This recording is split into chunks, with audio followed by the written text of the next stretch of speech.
I want to talk to you about sins with benefits. Sit down and listen to this. In verse 25, it says, he chose the reproach of God's people, or we could say he chose the inconvenience of purpose over the pleasure of sin. Anybody who says sin doesn't feel good didn't do it right. Amen. Everybody quotes this verse to talk about how sin runs out. But here's the thing I've learned about, we could call it Egypt. We could call it the place where we go to have our needs met. If you do not appreciate and acknowledge the need that a sin is meeting, you won't know how to get that need met in God, and you will come right back to it. Now, I know how that sounds. Appreciate my sin. My sin killed Jesus. How can I appreciate my sin? I'm not talking about appreciating the consequence of it. I'm not talking about willfully rebelling against God. Even the apostle said, where sin increased, did grace that much more increase? But shall we continue in sin that grace may abound? God forbid. How shall we die in sin, live any longer to it? But is the message that we're preaching in churches really helping people get free? Quit sinning. Just put it on the church sign. Yeah? Quit sinning. Quit cussing. You know what?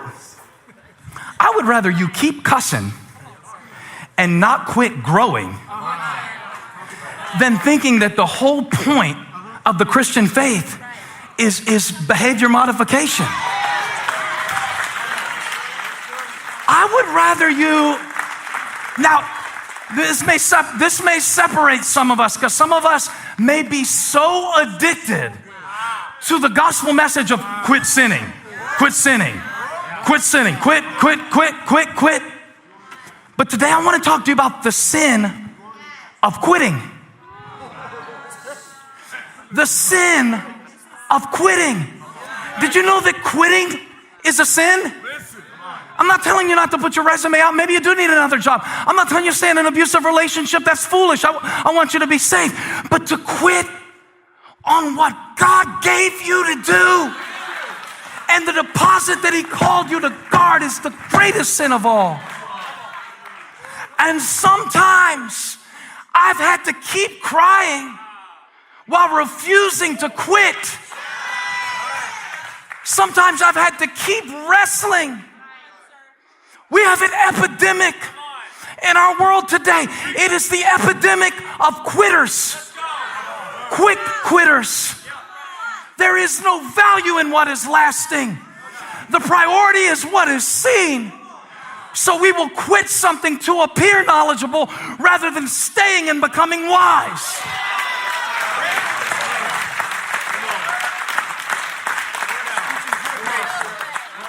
It's an epidemic. We quit everything so quick. If it doesn't get 10 likes in 10 minutes, we delete it.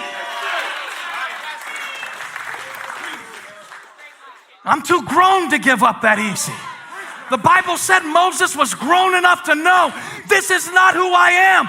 This is not all I am. And yes, it's nice. Like, he wasn't giving up a life of poverty and failure. He was known as the grandson of Pharaoh, the most powerful man in the world. And he said, I would rather give that up for what God has for me. I would rather give that up because he was grown enough to discern what's really worth it.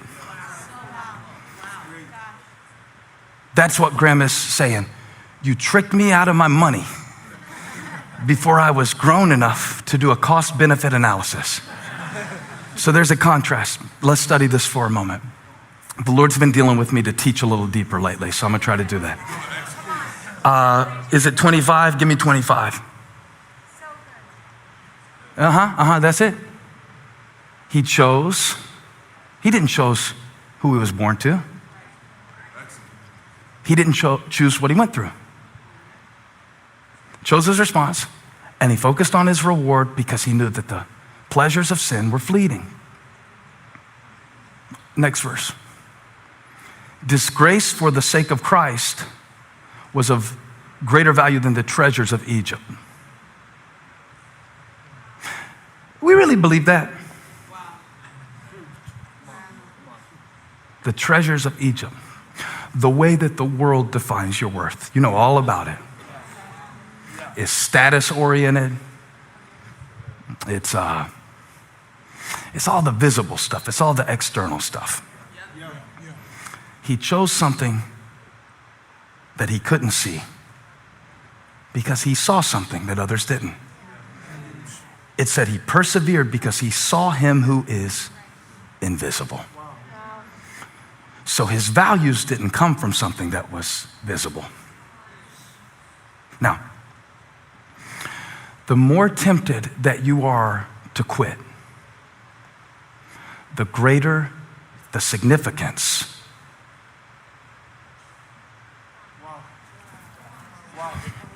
Nothing I ever did in my life of significance that I wasn't tempted to quit. Now, when I am tempted to quit on something that God gave me to steward, I realize that the temptation to quit is an indication of the significance. But see, a lot of us are addicted to quitting. You can talk about addicted to pills, addicted to porn, addicted to the bottle, addicted to this, addicted to that. What about the addiction that we have to quitting? I'll tell you what that looks like.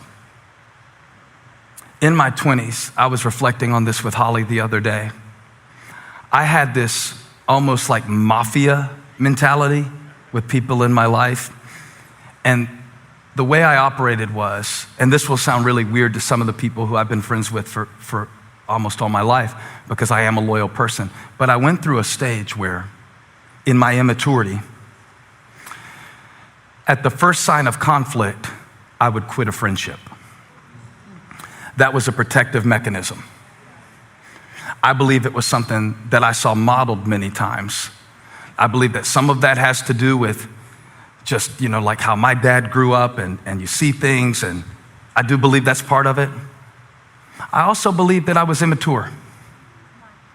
And I believe that I was insecure. And so the moment that a friendship, I'm using this as an example, the moment that a friendship would have conflict associated with it, it was easier for me to quit or to flee from the friendship than to face what I needed to face. Many of us, the moment that a relationship starts getting really intimate, we quit getting closer.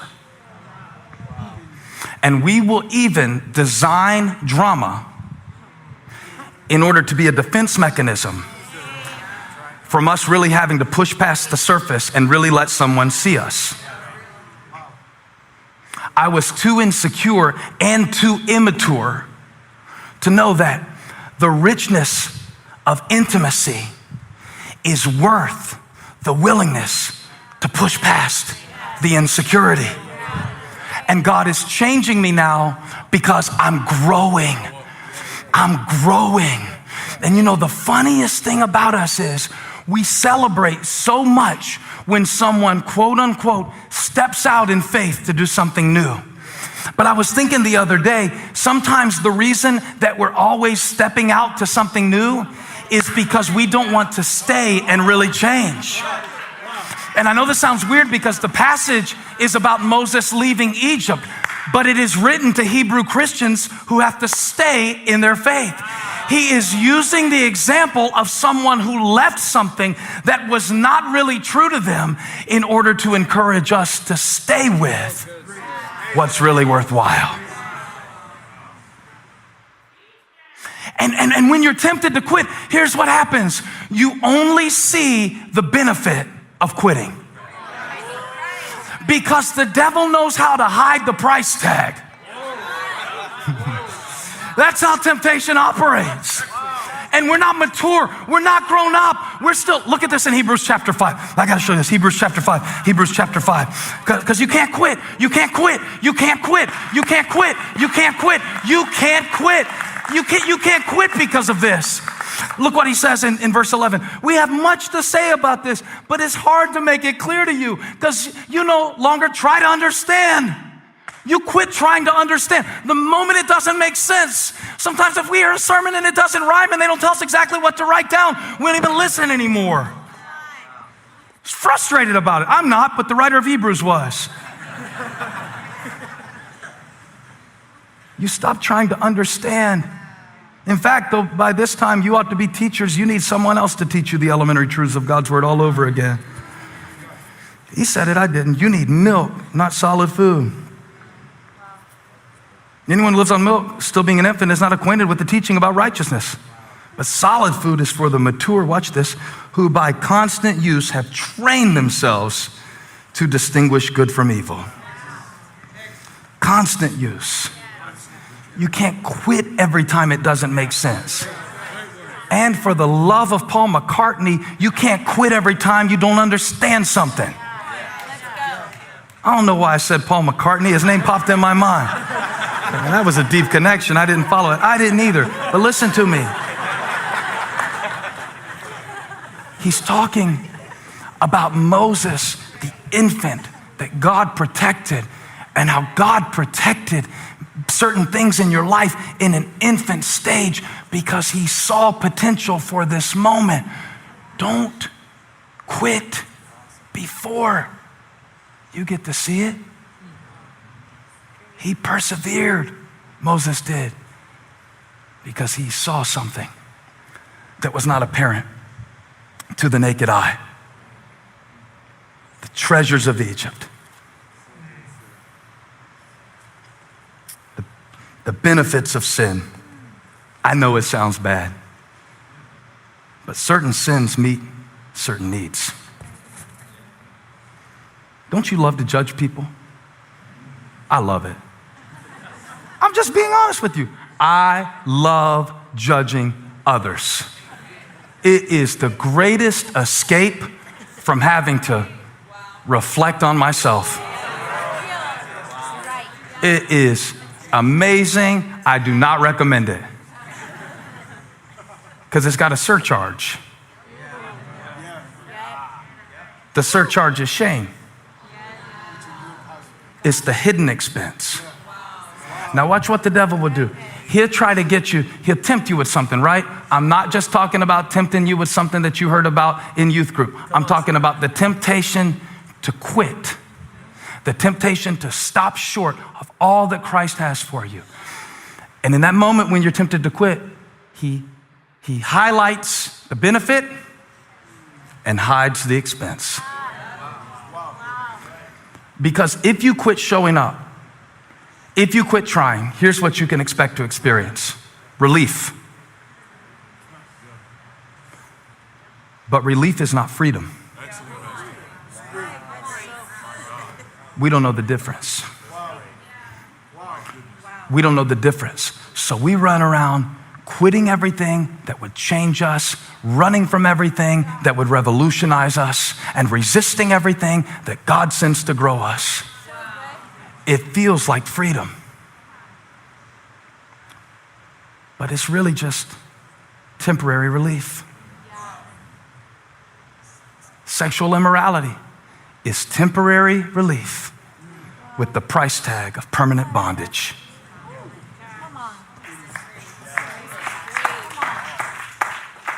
Gossip.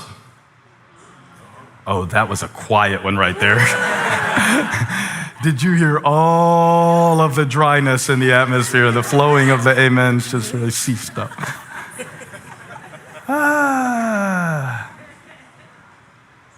The immediate vacation from having to deal with yourself.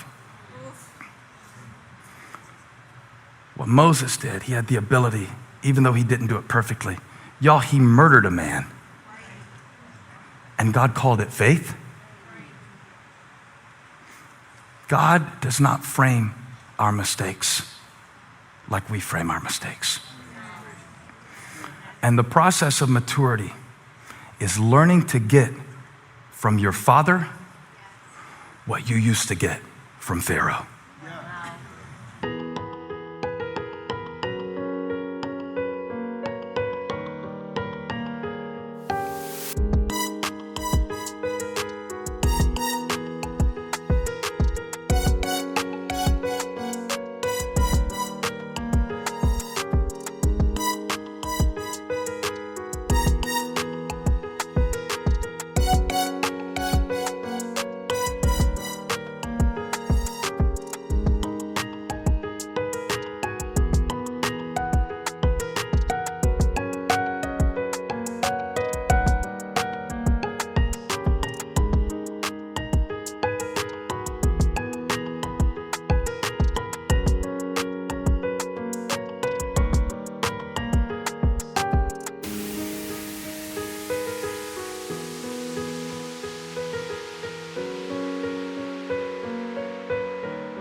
that every need that sin is meeting in your life, God can meet it in a better way.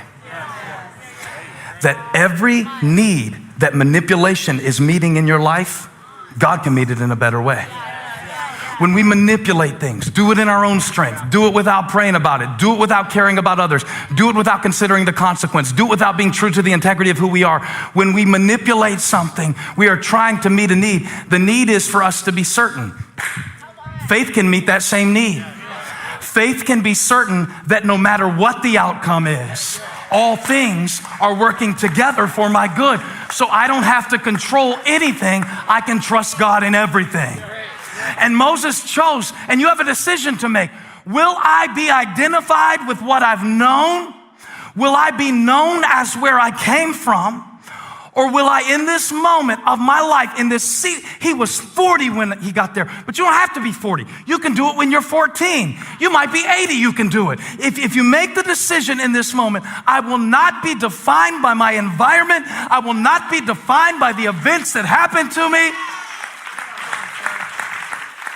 He persevered because he saw. He saw what others couldn't see. Therefore,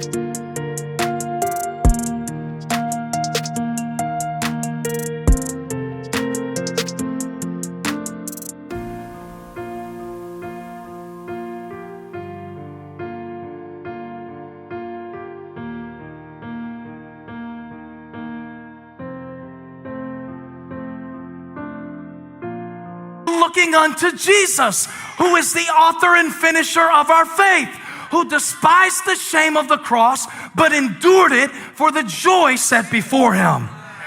And I believe God is calling us into a season of greater faith than needing to see the reason.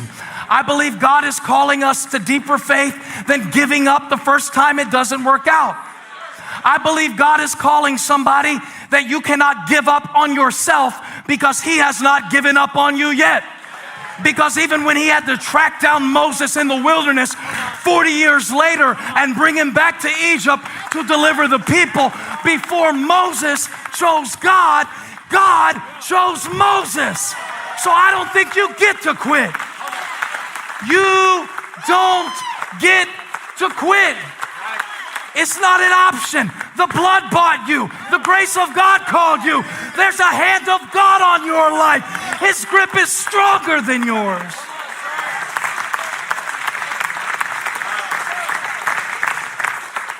Too grown to give up. I've seen God do too much to give up. I've been too developed. He should have killed me when I was a little kid because I know too much about God to walk away now.